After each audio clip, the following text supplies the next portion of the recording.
오늘은 마플 교과서 도형의 방정식 파트 볼게요. 일단 필기하세요. 네. 314페이지. 자, 수요일은 마플 교과서 챙겨오셔야 돼요.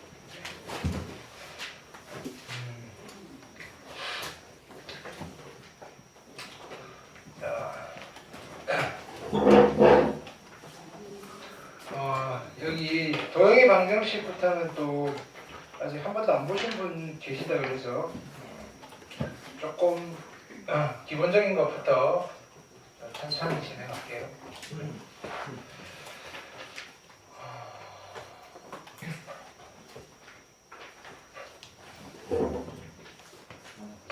자, 여기는 이제 도형 이야기, 도형 이야기. 그럼 기본적으로 도형이라고 하면 점, 선, 면을 이야기하는 거죠. 그래서 자, 이쪽 파트는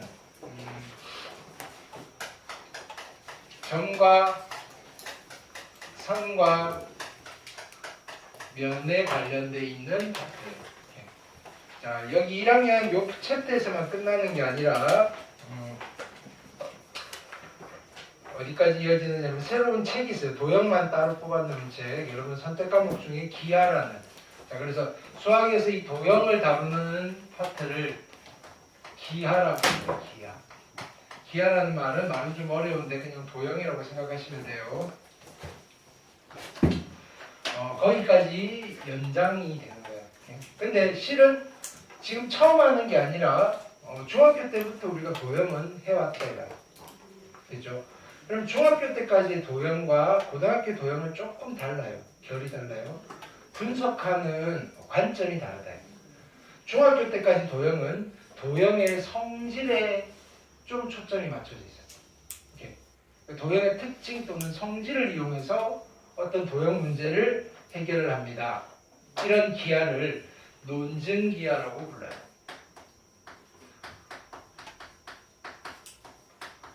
또는 유클리드 기하 뭐 이렇게 부르시면 돼요.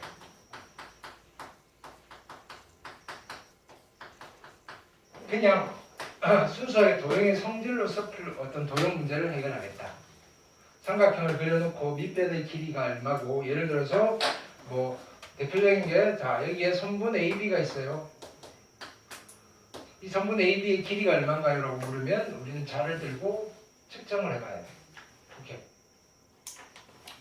뭐 이런 거.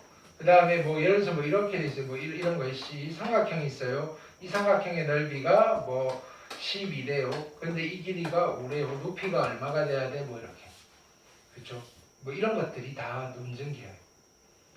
자, 근데 고등학교에서는 자, 요런 거는 중학교 때에서 충분히 했으니까 새로운 접근 방식의 도형을 데려오는. 뭐냐면 도형을 푸는데 그림이 없어요. 방정식이 있다. 방정식으로 어떤 도형 문제를 해결하는 거. 예를 들어서 우리는 지금 이미 조금 해봤어요. y는 x 플러스 1이라는 요 방정식이요, 방정식. 얘를 보면서 그림은 없는데 직선이네 이렇게. 그림도 없는데 직선이네. 그렇죠? 원래 직선이네 하려면 직선을 그려놓으셔야 직선이네 이렇게 해야 되는데 방정식을 보고 직선이네 이렇게.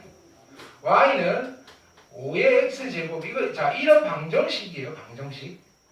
x와 y에 대한 방정식이다. 항상 성립하는 게 아니라 성립하는 x, y가 있다, 이거야.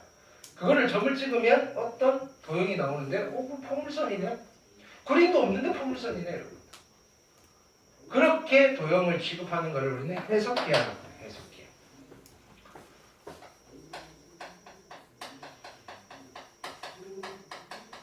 그럼 고등학교 때에서 기하는 주로 해석 기하적 관점에서 접근을 하는데 두 개가 장단점이 있어요.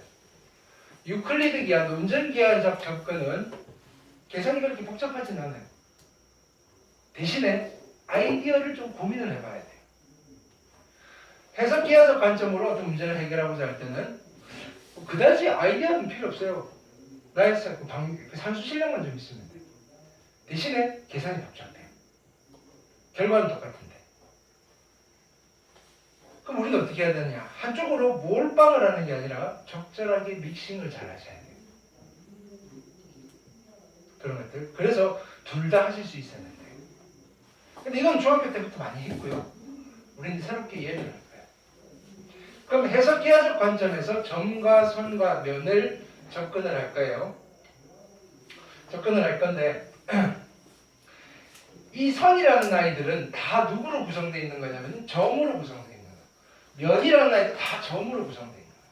점들이 어떻게 모여 있느냐에 따라서 선이 될 거고 면이 될 거고. 선은 두 종류가 있어요. 직선이 될 수도 있고 곡선이 될 수도 있어요.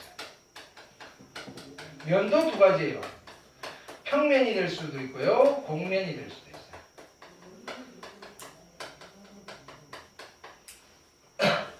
그래서 가장 기본은 점이에요. 점을 어떻게 세팅하느냐에 따라서 그죠? 잘만 세팅하면 우리가 선, 직선, 곡선, 평면, 곡면 이런 아이들을 다 그림 없이 이런 방정식으로 표현을 해줄 수가 있다. 그런 걸 해보겠다. 그런데 이 점이 누르는 동네가 세 군데예요. 세 군데.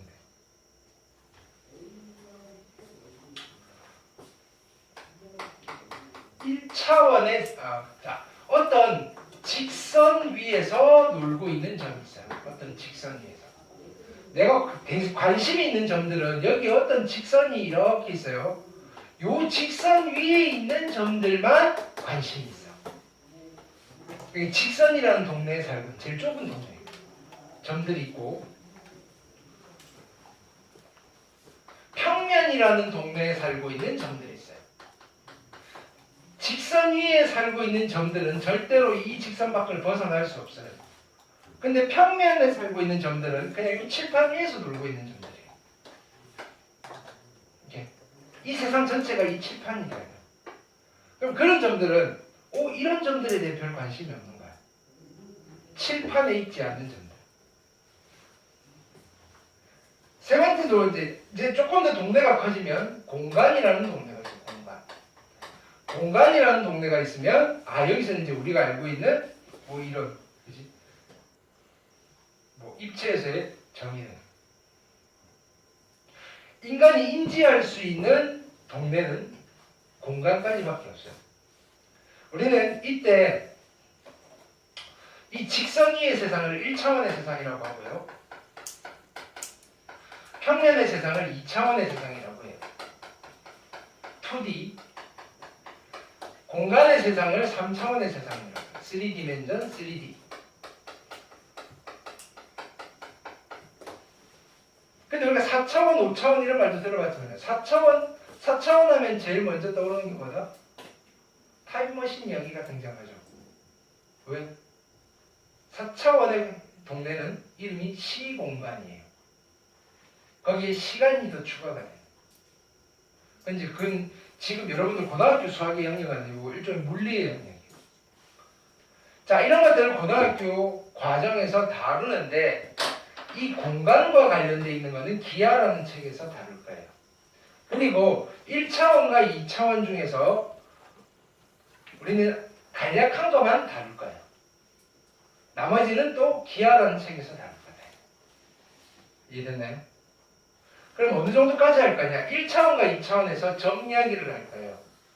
1차원에서 직선을 1차원에서 직선은 별 의미가 없죠. 왜냐면 전체니까 세상 전체야 1차원에서는. 그래서 2차원에서의 직선을 살펴볼 거예요. 당연히 1차원에서의 곡선 이야기는 할 수 없어요. 그렇죠? 1차원에서는 곡선이 존재하지 않아. 그럼 2차원에서는 여러 가지 곡선이 존재하는데 그 중에 제일 심플한 것만 볼 거예요. 그게 뭐다? 원이에요. 원.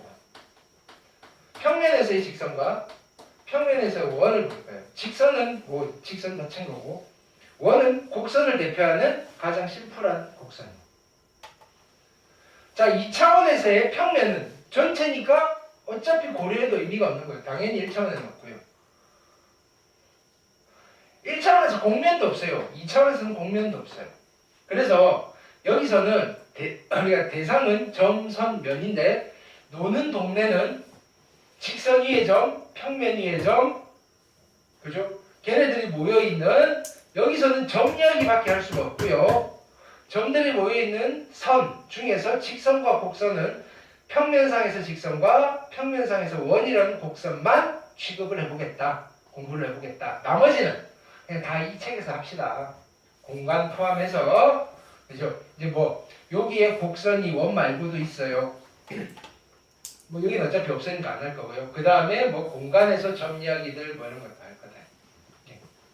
거기에 시작 포인트다 이거야. 근데 철저히 관점은 이렇게 가져가셔야 돼요. 방정식을 통해서 우리가 어떤 도형의 문제를 해결하겠다.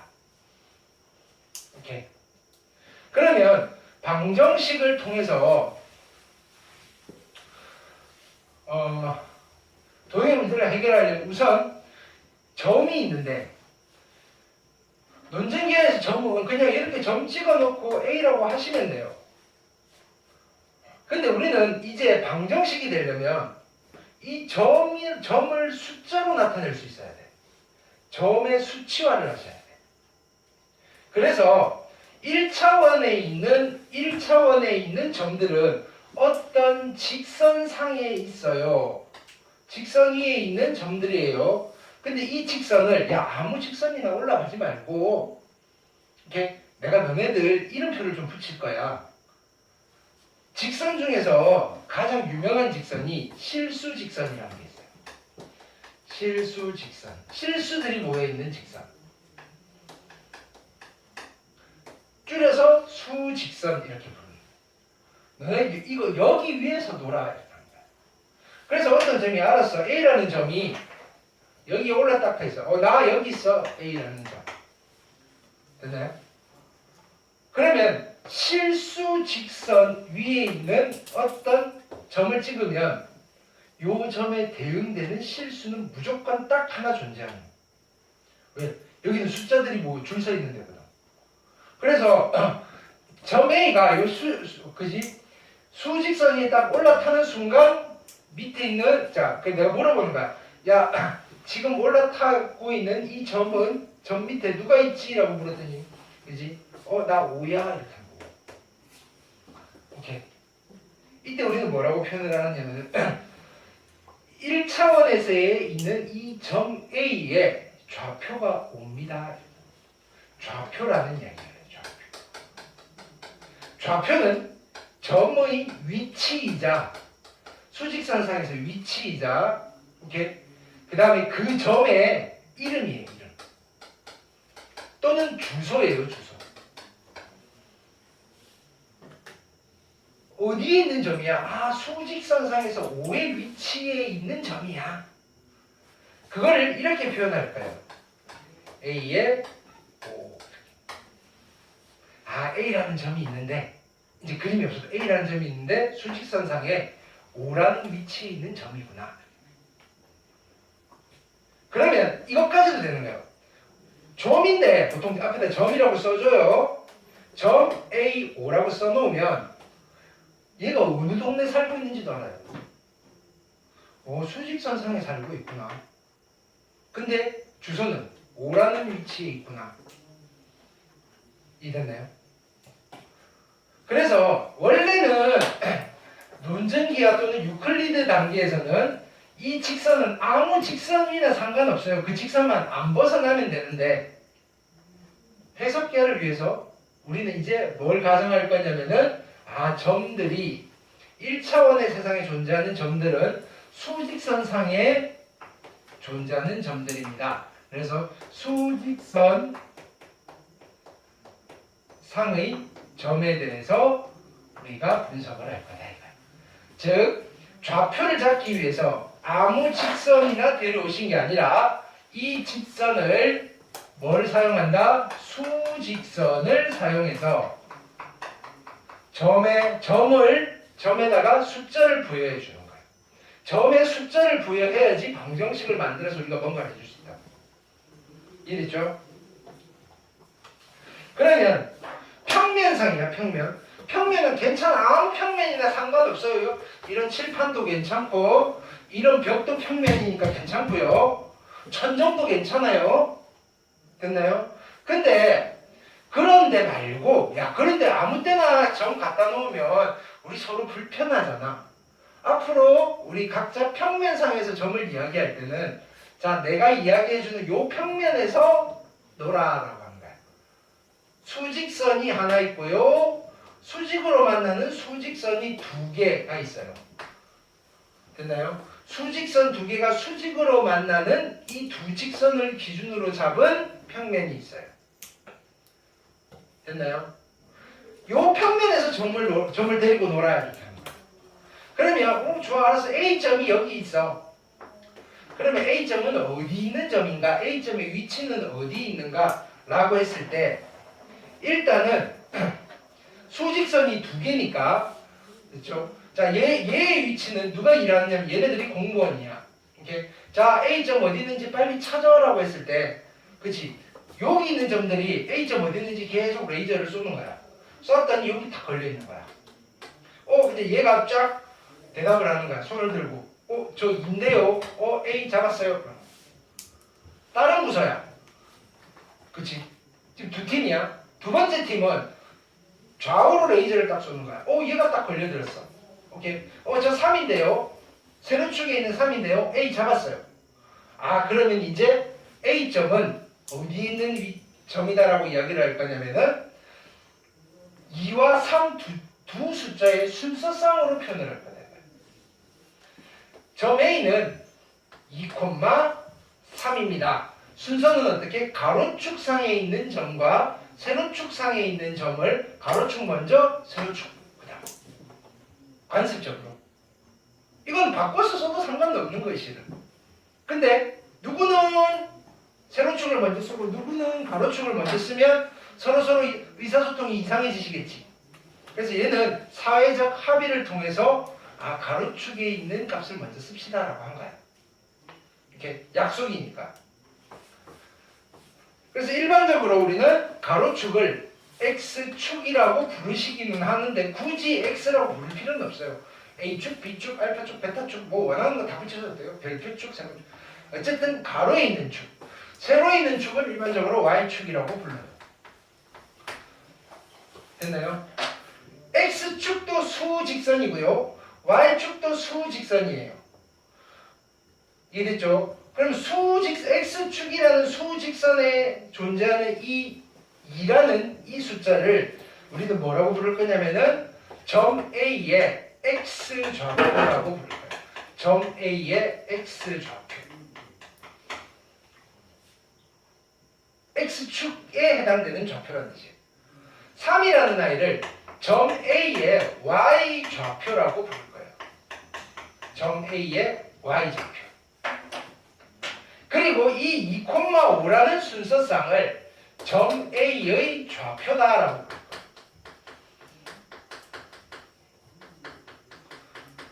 그러면 X축과 Y축으로 이루어져 있는 이 평면 어디를 점을 찍든지 간에 이 점들은 B점이 있어요, C점이 있어요. 이런 점들은 전부 다 좌표로 표현이 가능한 평면인 거지. 그렇죠? 그래서 이 평면은 아주 특수한 평면이에요.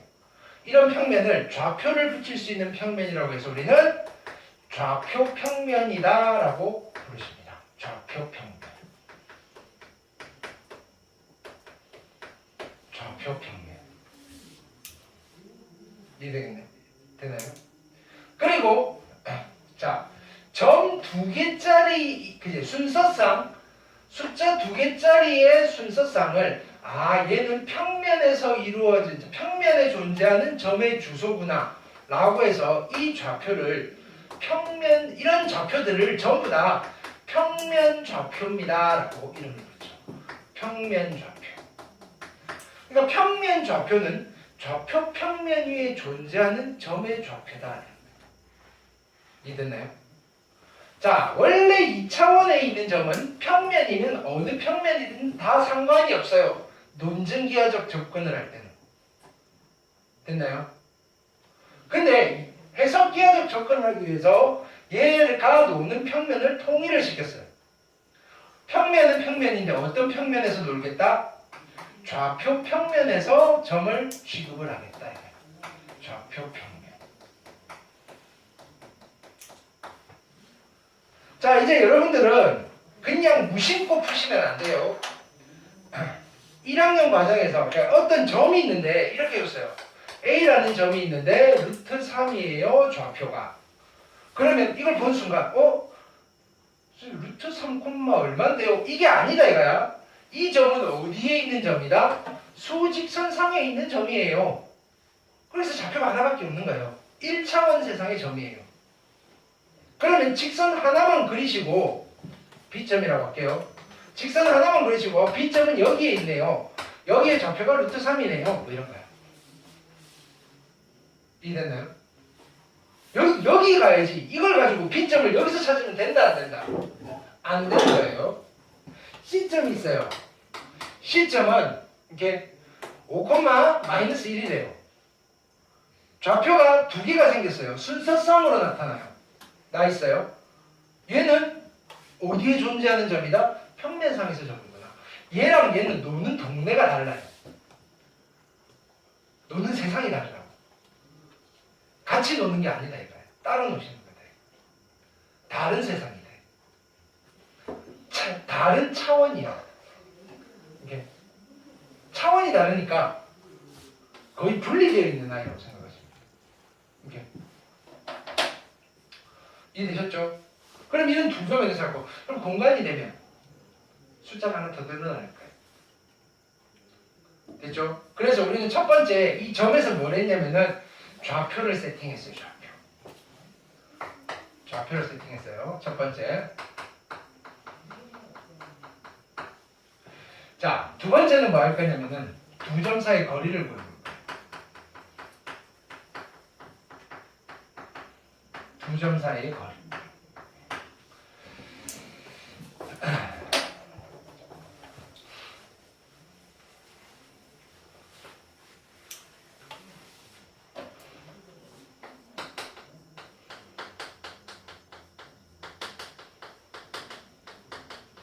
자, 두 점 사이의 거리인데 두 가지 다 따져봐야 되겠죠. 첫 번째는 수직선상의 점. 상의 두 점이 있어요. 첫 번째 케이스. 1번 이렇게 할게요. 수직선을 줬어요. 여기가 -7이고요. A점. 여기가 B점인데 5예요. 자, 유클리드 기하에서는 그냥 선분 AB의 길이를 구하세요라고 하면 이거 없으면 자대고 재야 되잖아요. 근데 이렇게 세팅을 하고 나면 우리 자가 필요 없어요. 자, 선분 AB의 길이. 자, 이렇게 쓰시고 앞으로는 이거를 이렇게 해석을 하셔도 돼요. 선분 AB의 길이라고 해석하셔도 되고요. 점 A와 점 B 사이의 거리라고 해석하셔도 돼요. 근데 이제 좀 고등학교에서는 이런 표현을 더 많이 써요. 좌표를 잡았을 때는. 근데 선분 AB의 길이라고 해석을 하셔도 크게 문제는 없어요. 됐죠? 는 얼마겠다? 얼마가 된다? 12가 되신다. 하실 수 있겠죠? 얼마만큼 떨어져 있어? 이렇게. 얘는 어떻게 계산한 거야? 5에서 빼기를 -7을 한 겁니다. 이해됐을까요? 근데 잘 봐봐. 두 번째는 그림이 없어. 그냥 이렇게만 주는 거야. 잘 봐. A점의 좌표가 -7이고요. B점의 좌표가 5예요. 오케이. A점과 B점 사이의 거리는 얼마일까요? 라고 하면 우리가 굳이 점이라는 도형을 그릴 필요가 있다 없다? 없죠. 두 점 사이 거리는 5 빼기 -7이네. 그래서 12가 되는군. 이해됐나요? 도형인데 도형 그림이 없어. 선분 AB의 길이를 구하는데 선분 AB를 안 그렸어. 뭐 이런 거야. 해석기하과는 이런 느낌이다 이거야. 뭔가 도형 문제인데 도형이 없고 방정식만 디립다 풀고 있어. 근데 도형 문제네. 물론 꼭 그리지 말라는 건 아니야. 그려놓고 하셔도 상관없는데 핵심적인 거는 굳이 그림이 없어도 해결이 되는 아이다. 해석기하를 이용하면.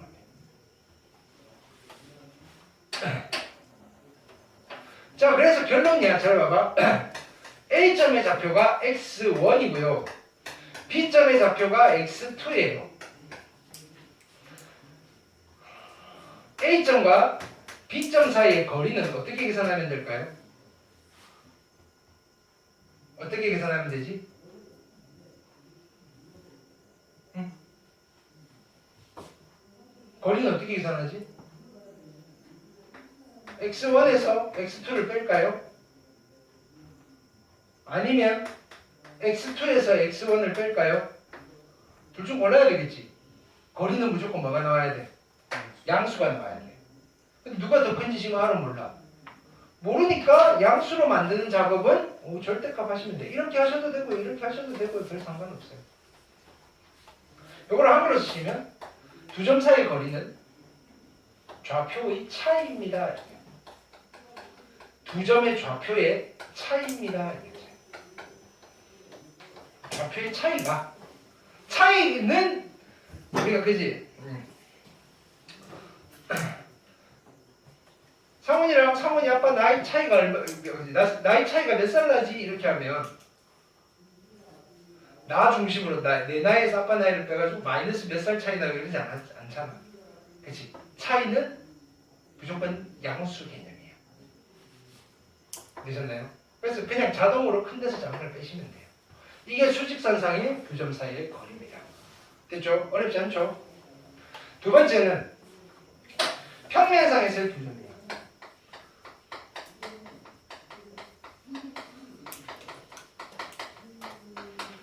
평면상의 두 점이에요.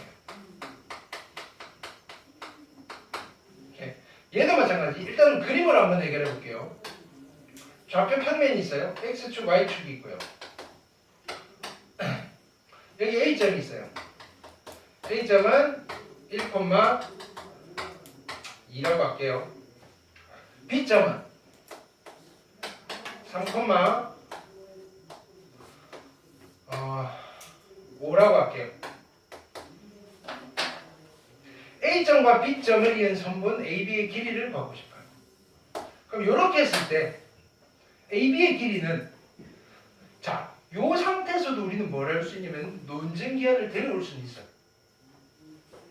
여기서 우리가 도형을 끄집어내는 거야. 직각삼각형이네. 그렇죠? 여기가 3이고 1이니까 이때는 해석해야지, 그지? 이 길이가 얼마지? 2고요.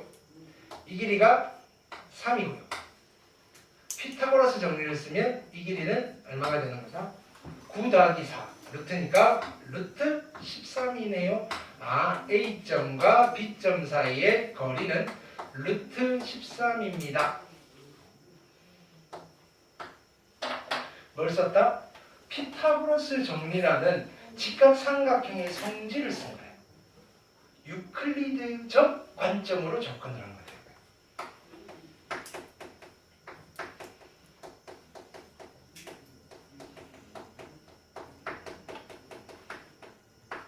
좌표는 우리가 고민 안 했어. 그쵸? 좌표는 고민 안 했어. 자, 근데 우리 이제 여기서 이렇게 해보자고. 이걸 계산할 때 루트 13은 어떻게 계산했냐면은 2의 제곱 더하기 3의 제곱의 루트라는 계산을 했던 거야. 근데 2는 어떻게 계산한 거지? 2는 예를 들어서 A점의 좌표를 x1이라고 합시다. B점의 x좌표를 x2라고 합시다. 요 길이가 2인데 요 길이는 어디서 구한 거야? 요 수직선상의 두 점 사이의 거리를 구한 거야. 그쵸? 그래서 이 2의 제곱은, 자, 2는 누구냐면은 x2-x1인 거야. 그거의 제곱을 하신 거야. 자, 반면에 이 3은 어떻게 구한 거냐면은 요거의 A점의 Y좌표를 Y1이라고 할게요. B점의 Y좌표를 Y2라고 할게요. 요 길이 3은 어떻게 구했냐면은 요 두 번째 수직선인 세로축에서의 이 두 점 사이 거리를 구했단 거예요. 됐나요? 두 수직선상의 두 점 사이의 거리니까 좌표의 차이인 거야. 이 점의 좌표는 5고요. 이 점의 좌표는 2예요. 그래서 y2-y1의 제곱을 한 게 3의 제곱이고 더해서 루트를 씌웠다. 이렇게 됩니다. 이해됐나요? 자, 그럼 우리가 앞으로 이제 그림을 안 그릴 거예요. A점의 좌표가 x1, y1이고요. B점의 좌표가 x2, y2예요. 됐나요? 이때 A점과 B점 사이의 거리는 피타고라스 정리를 쓰긴 쓸 건데 그림 없이 피타고라스 정리를 쓸 거예요. X 좌표 차이 제곱 더하기 Y 좌표 차이 제곱의 루트예요. 됐나요? 이게 평면상에서 두 점 사이 거리를 구하는 공식입니다. 라고 하는데 새롭게 등장한 공식이 아니라 그냥 피타고라스 정리를 쓴 거예요. 요거를 말로 기억할게요. 평면상에서 두 점 사이 거리는 어떻게 구하느냐면은 X 좌표 차이를 구하신 뒤에 제곱하세요. Y 좌표 차이를 구하신 뒤에 제곱하시고 더한 뒤에 루트 씌우시면 돼요. 그래서 두 번째는 A점이 1,2고요. B점이 3,5예요. 그림 보지 말고 A점과 B점 두 점 사이 거리 구해주세요 라고 하면 선분 AB를 그리지도 않고 거리를 구할 수 있다고요. 선분 A, 직각삼각형을 안 그리고도 피타고라스 정리를 쓸 수가 있다고요. X좌표 차이는 얼마다? 2제곱 Y좌표 차이는 3이고요. 제곱하신 뒤에 루트 씌우시면 돼요. 아, 그래서 루트 13이네요 라고 하시는 게 해석기하적 접근이다 이거예요. 채희야, 그렇지? 네. 되셨죠? 오케이. 자, 그래서 두 점 사이 거리를 구할 수가 있습니다. 문제를 볼게요.